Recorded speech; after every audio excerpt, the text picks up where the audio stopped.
Andy Burnham joins me now from Leeds. In the script of your speech that you've put out, you say, and I quote, people are sick of politicians speaking in sound bites, sticking to the script and looking like they don't believe a word they're saying. But you don't stand up for what you believe in, do you? Because you opposed those government welfare cuts, and yet you ended up abstaining in the Commons vote.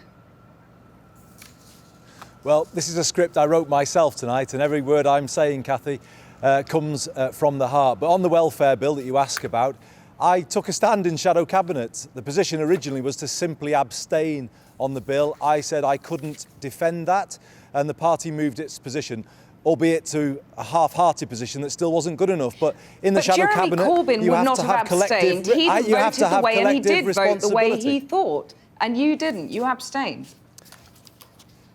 Yeah, Cathy, there's a very simple difference. Jeremy is not in the shadow cabinet. I am. And in the shadow cabinet, there comes a collective responsibility. I wasn't prepared to lead a rebellion out of the shadow cabinet and plunge our party into civil war. Come September, I will ask the party to show loyalty to me, to oppose this bill all the way. And how would I have been able to command that loyalty if I'd broken it myself at this particular point in time? So people have got to look at the long game here, and this is about uniting the party, which I believe I am best placed to do because of my actions in the last couple of weeks. But just to be clear, you're accepting tonight that Jeremy Corbyn doesn't speak in sound bites or stick to the script. He says what he thinks, and that you have been one of those politicians who does that.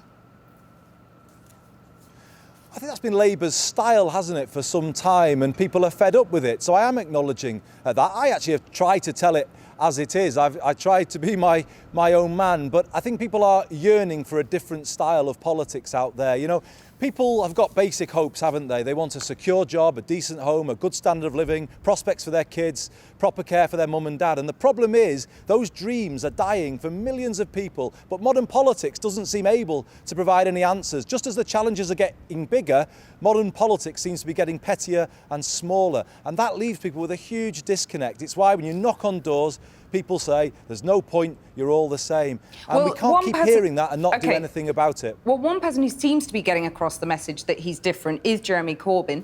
You've been clear that you're not going to resort to negativity or what you will call tonight, I'm told, dire warnings of oblivion under the Labour Party. So, if not oblivion, it stands to reason that you think that Jeremy Corbyn could get Labour back into power again.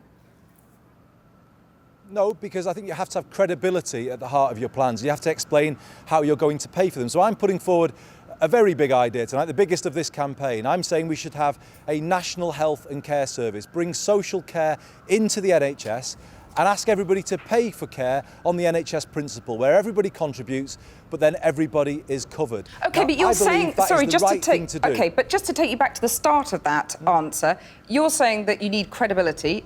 Jeremy Corbyn doesn't have credibility, is the implication. That's pretty negative, isn't it? No, I'm making my argument. Jeremy's promised some things in recent days that cost a lot of money. I'm saying if we're going to regain the trust of the public, we have to say how things are going to be paid for and how they can be financially sustainable. Because if there was one issue that hit us at the election, it was that loss of our economic credibility, that people simply didn't trust us with their money. So we have to have that credibility in the heart of every single thing that we do. We have to show that we run strong and stable public finances, and that will be at the heart of all of the policy statements that I make in this campaign. OK, that word strong has been a feature of your campaign, and your supporters have used it as well. In fact, one of your main supporters, Lord Faulkner, gave an interview in his remarks led to the headline, "Women are not tough enough to lead Labour." The headline, admittedly, you didn't write it, he didn't write it. But is it true that neither woman is strong enough or tough enough to defeat Jeremy Corbyn, do you think? Well, Charlie Faulkner was misrepresented in that headline, and the newspaper has since apologised.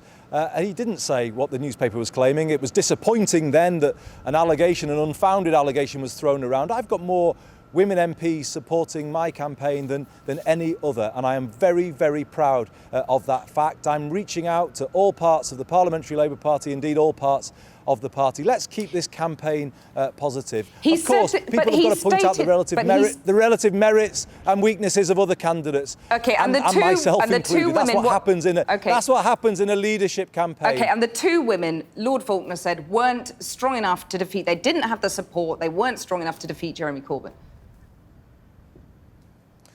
What happens, Cathy, in a leadership campaign is that supporters of the different candidates point out the strengths and weaknesses of those candidates. It's happened to me. People have made claims about me. You've just mentioned one. So you have to respond to those allegations in the best way that you can. But make your own argument. And above all else, let's keep it positive. Of course, there has to be a robust debate, and we're having that right now. But after this debate, the Labour Party needs to unite. It needs to move forward with a clear sense of purpose and direction, but above all, we need to move forward together. Okay. And I believe I'm the candidate that can unite this party. OK, let me return you to where we began, on sound bites. And you were pictured at the London Pride March wearing a T-shirt which said, never kissed a Tory. We're seeing pictures of it just now.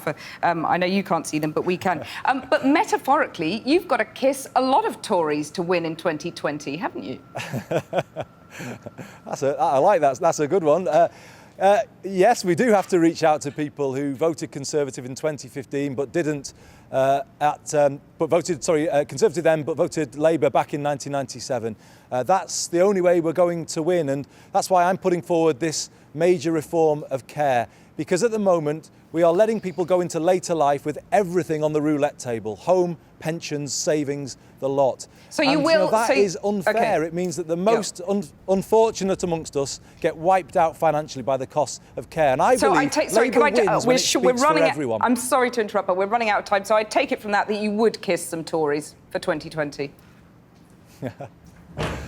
Not to win votes in that way, but I would reach out to them, of course I would. And it's about having policies that speak to everyone. Labour wins when it speaks for everyone. That's what the post-war Labour government did in 1945. And I'm not just putting forward a care service tonight, I'm saying let's have a truly comprehensive education system that gives young people who want a technical education help to do that. I'm saying let's get all people on the housing ladder across the south of England. These are the kind of policies that Labour needs to reach out to all parts of the country, and indeed to Conservative voters as well. I think you're saying an embrace rather than a full-on snog. Andy Burnham, thank you very much for joining me. I think that probably more likely. Yeah. Thank you.